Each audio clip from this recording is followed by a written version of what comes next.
Well, welcome back to Sports Overtime. As always, former Lion, Bear, and Jaguar. Boy, none of your teams did very well today. Ty Hallock joining us. Let's start off with the one closest to your heart, obviously, and the now 0-16 Lions. Can you believe it actually happened? Yeah, you can believe it happened. Watching that game, seeing what they did what they did almost every single week. They found ways to lose the ball game, and Rod Marinelli takes part in that as well, trying not to win the game by getting aggressive at halftime when he had time.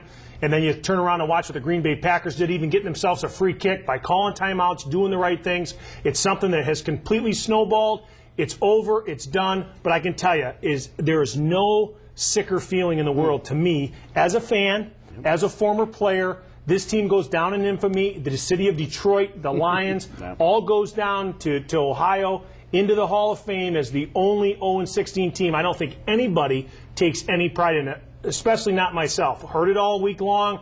Nationally, you hear it, and a lot of people, a lot of fans are all revved up and mad, and I certainly get the fact that they wanted them to go 0-16 because they want a loud message to the Fords that there's got to be some really big wholesale changes. I get that, but 1-15 is pretty darn bad, and it's been bad for a while. There's going to be change. So I just hope it's to the degree of change that I think you and I as fans want to see moving forward here. Yeah, as a fan of 40 years, I think that's what I wanted, was an embarrassment enough to force them to clean house. They're not going to do that. So let's start with what comes next, and first and foremost with Coach Marinelli. If there's a change, I'm sure it happens soon. Will there be one? Should there be one? Well, look, like I said, as a former Detroit Lion and as a big fan, as somebody that watches every Sunday, I want the team to win.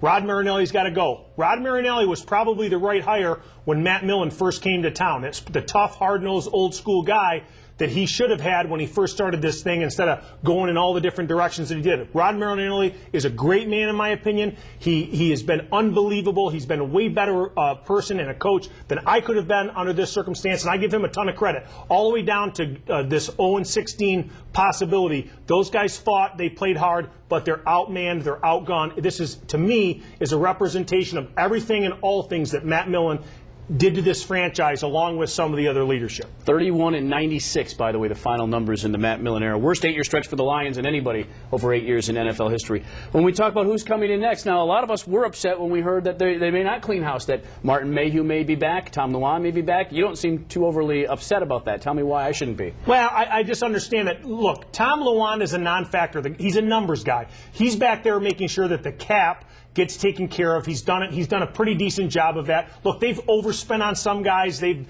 goofed up other things, but Tom Luan's not part of that process. He's making sure that the structure's there, that they abide by what the league does. So he's a non-factor in my mind. Martin Mayhew, on the other hand, is a guy that a lot of people have talked about, that's kind of been in some different roles in the organization, kind of working his way through. And don't forget, he made a very, very good trade. Now with the Dallas Cowboys out, this draft pick even gets better. They got a couple first-rounders, all because of Martin Mayhew. He's young. He's up and coming. One of the sources in the league talk about he could go in a lot of different directions with a lot of different teams because of his stock rising for the things that he's done while he's been in the office. So, look, I'm fine with Martin Mayhew. The question becomes is what personality they get as a coach, what other general manager type person, a guy that has to have a lot of respect and responsibilities of past in winning situations. Now, whether that's a guy that comes out of New England, a guy that comes out of Pittsburgh, Floyd Reese, who comes out of has really built a lot of what the Tennessee Titans have now,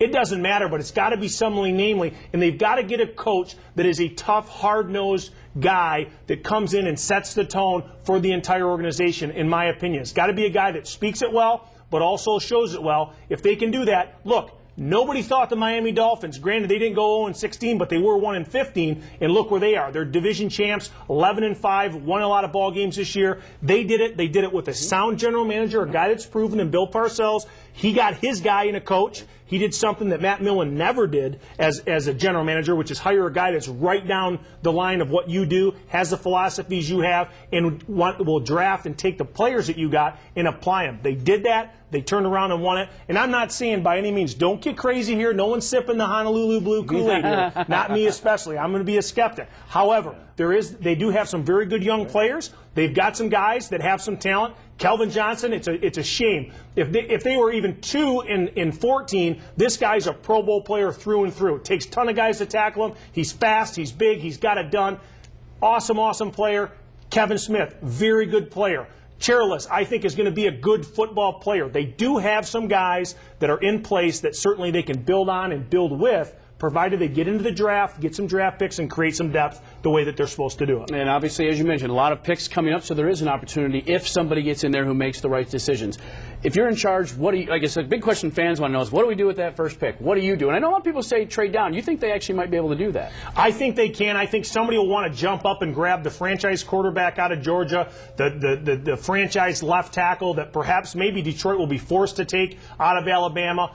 At the end of the day, though, I'm a big fan of what Jimmy Johnson did when he got to the Dallas Cowboys. Drop down a few spots, pick up even additional picks, additional players. This team needs depth and playmakers across the board. If you get the right personnel person in there and you get the right coach that collectively work together to get that done, they understand that in the National Football League, you're always as good as the guy that's behind your main guy. So when he blows a tennis shoe, you don't lose a lot. And that's what teams try to do that win. They have success because they have depth. Detroit Lions need depth. They haven't had it in the last 10 years. They've always went for these big playmaking guys, and they've gotten goofed by it. Now's the time to create depth. I think the one way to do that is just to drop down if they can. All right, we got about 45 seconds left. What would you do, A, if you're not able to trade that? What do you do with that first pick? What direction do you go? And B, anybody hit you that you're looking at coaching-wise?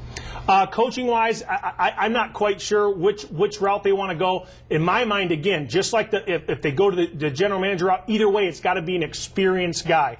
I don't know if they can grab somebody like a Jimmy Johnson out, a Bill Cowher. You got to go somewhere where the guy's had experience and he's had some success. There's got to be somebody out there that's veteran in status, not somebody that's a newbie, not a retread of the West Coast offense or the latest and greatest genre in football. You got to go experience. And with that first pick, if they're stuck taking it, you got to go offensive or defensive line, and you got to go with the top stud pick. Probably the kid out of Alabama is probably the choice that they have to make if they're stuck with it. But again, I submit to you, there's too many holes, too many things to fill. They have to create that depth, and the way to do that is to hopefully drop down and pick up additional picks. I wish Mr. Ford would give you a call. I always want to talk football with Ty Hallock. I know you'll be back with Jason during the playoffs, but thanks for being with us all year for the Lions again, and we hope next year you can talk about some more positive things. I hope so, too. All right, thanks, Ty.